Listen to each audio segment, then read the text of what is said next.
Welcome everyone to yesterday's NBA news from the 8th of September 2024, and there are no NBA news, just WNBA games as the NFL was on and everything, everything major happened prior to that pretty much, which feels like intentionally, right? I mean, you don't want some big NBA news or contract news or anything to happen on the first NFL Sunday.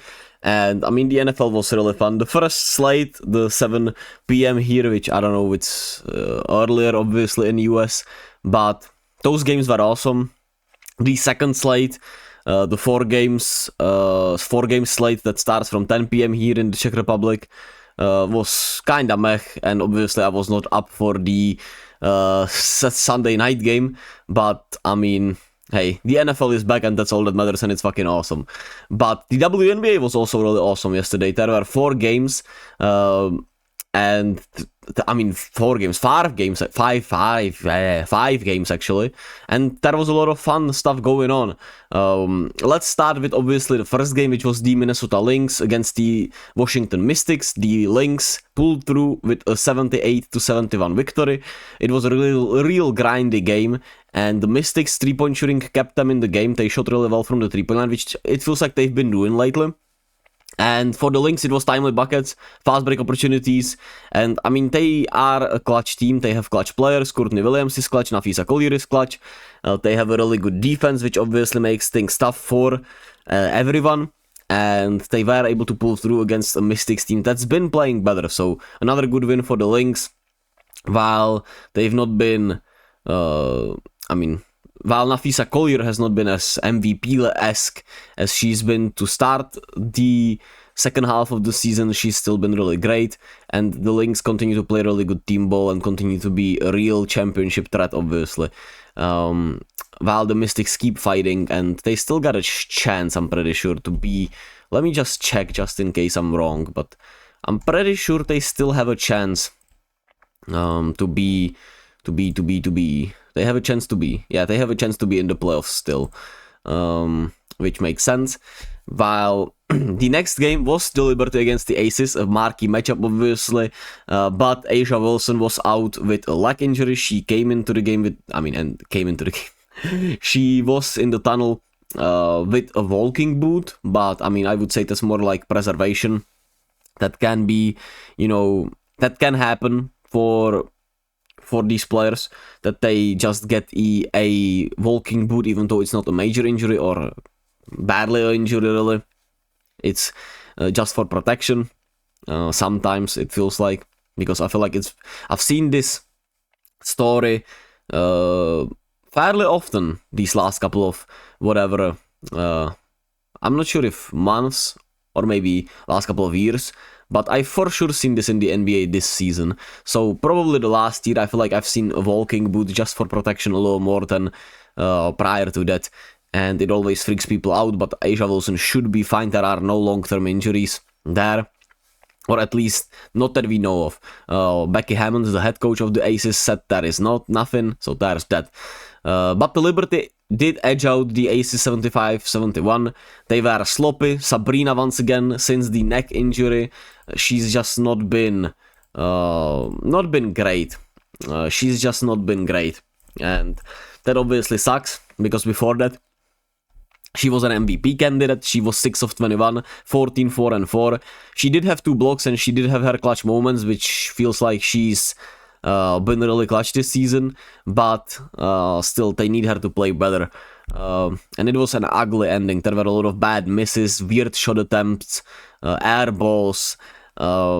Just a real tight and ugly ending. The Aces were in the game thanks to their 3-point shooting. They were 15 of 33 from the 3-point line. They made 10 more 3-pointers than the Liberty, which obviously really helps you. But they were absolutely out-rebounded, which made up for the difference in 3-point shooting. And obviously without A'ja Wilson, it was Kelsey Plum playing great. She had a really solid game. Alicia, is that Alicia? I'm not sure. Yeah, it's Alicia Clark. She had a really solid game. Sydney Colston had a solid game. But it was not pretty, and Jackie Young continues to struggle, which is not great. Chelsea Gray had a bad game, which is not great for the Aces. So without A'ja Wilson, they didn't look great, but I mean, the Liberty didn't look great with their pretty much full strength, even though They did suffer an injury, but Nisha Lane Hamilton, hope I pronounced it right, had a knee injury, which sucks because she's been really good. She's been in the starting lineup, and she did not return to the game. So we'll see. No other news around that yet. So we'll probably know more by tomorrow or by the next time the Liberty play, which is on Wednesday. And we'll have to wait and see for that. While the Indiana Fever beat the Atlanta Dream 104-100 in overtime, and it was a game of so many runs. I felt like I always was thinking like the Dream finally won it, and then the Fever came back and made it a tie game. Then the Dream once again went on a run and made it a 10.8 point game, and then once again the Fever came back, and it was a really high level entertaining game. And obviously it had a lot of great dramatic moments. While the Dream did not turn the ball over at all, pretty much. They had just 8 turnovers to the 19 turnovers of the Fever. And I mean, Caitlin's turnovers, she needs to be better. I know she's a great passer. I know it comes with the territory, but 12 to 9 assists, 12 assists to 9 turnovers, just not great and not good enough. She needs to be better.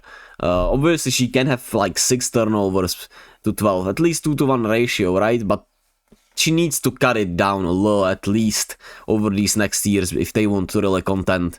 While Ryan Howard, on the other hand, she keeps letting it fly lately.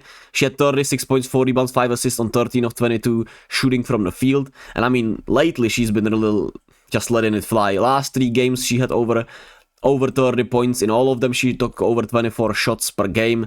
And she said F it, right? She's just gonna keep shooting, keep playing. And she's been really great.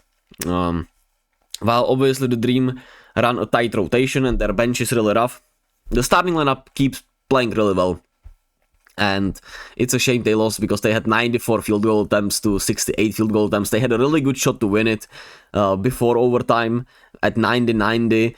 Wide open mid-range. To me, it looked like a solid stroke. It just didn't go in. It was a good shot.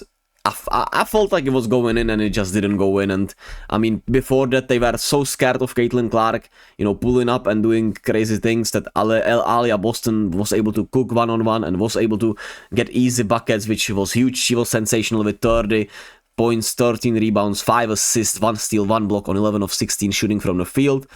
And I mean, Caitlin and Kelsey Mitchell continue their great chemistry. They combined for 47 points still, and they were really efficient doing it. And Caitlin had her moments in the overtime, and there was no doubt she was gonna make those free throws in overtime to ice the game to me. And the Fever continued their hot streak, as they are now, 19-17.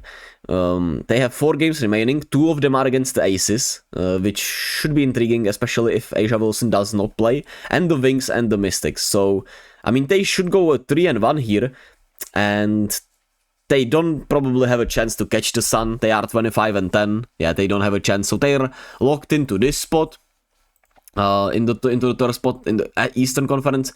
But they might still catch the Aces if they beat them both times. Right? They could maybe do that, but the Aces would have to lose out pretty much. And they could catch the Seattle Storm without a question, so that will be intriguing to watch down the stretch. While the Chicago Sky beat the Wings 92-77, the Wings are eliminated from the playoffs officially, and their shot selection, their defense is just rough. And Satu Sabali continues to just take too many tough 3-pointers that should be taken only in, necessity when it's just bad offensive possession, bad shot clock management or something like that. And their defense just needs to be worked on. So the Wings should be dangerous next year, but this year it just wasn't their season with injuries and just everything going wrong when you think about it. Kennedy Carter show for the Sky, really good for them, and without Angela Reese, Isabel Harrison stepped up. She had her best game of the season with 21 points and 9 rebounds.